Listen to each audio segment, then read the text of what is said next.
Okay, so the next two Beatitudes that we will be doing go like this.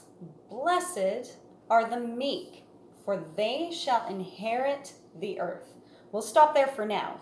So we need to talk just for a moment briefly about what meek means.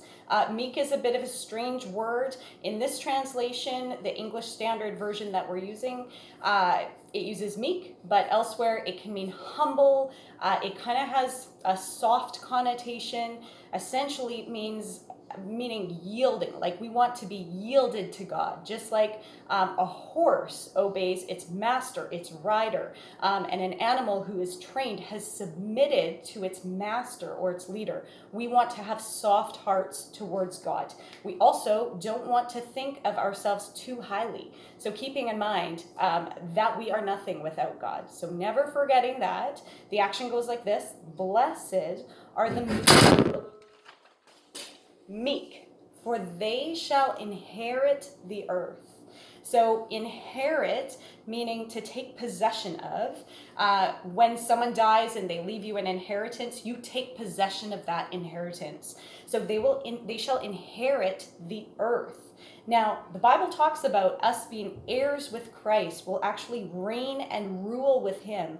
But even in a temporary sense, we are experiencing the best of this world or this earth now, those of us who belong to Christ. So, blessed are the meek. So, meaning soft. I'm doing this action because if you were to pet, say, like a kitten or some soft animal and be trying to be very gentle, you might do this motion. So, blessed are the meek. We're going to stroke our arms down twice. Meek, for they shall inherit the earth.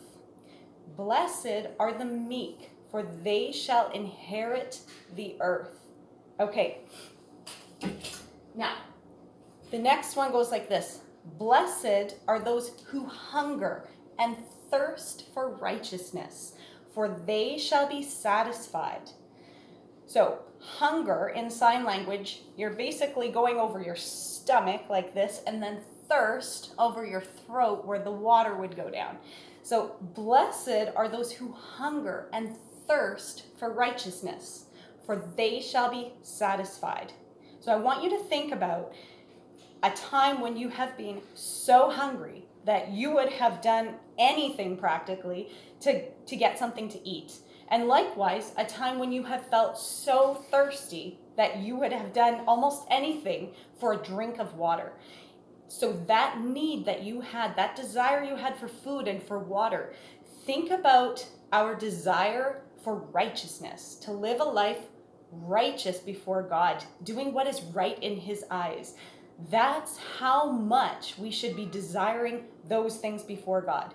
So blessed are those who hunger and thirst for righteousness, for they shall be satisfied.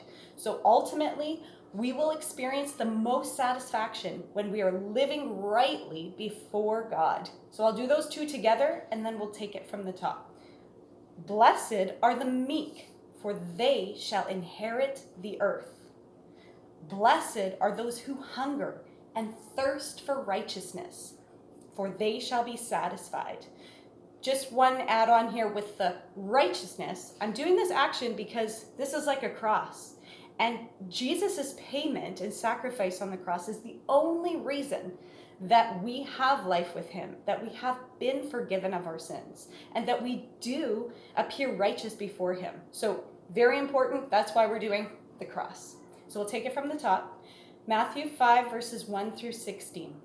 Seeing the crowds, he went up on the mountain, and when he sat down, his disciples came to him, and he opened his mouth and taught them, saying, Blessed are the poor in spirit, for theirs is the kingdom of heaven. Blessed are those who mourn, for they shall be comforted. Blessed are the meek, for they shall inherit the earth. Blessed are those who hunger and thirst for righteousness, for they shall be satisfied. Good job.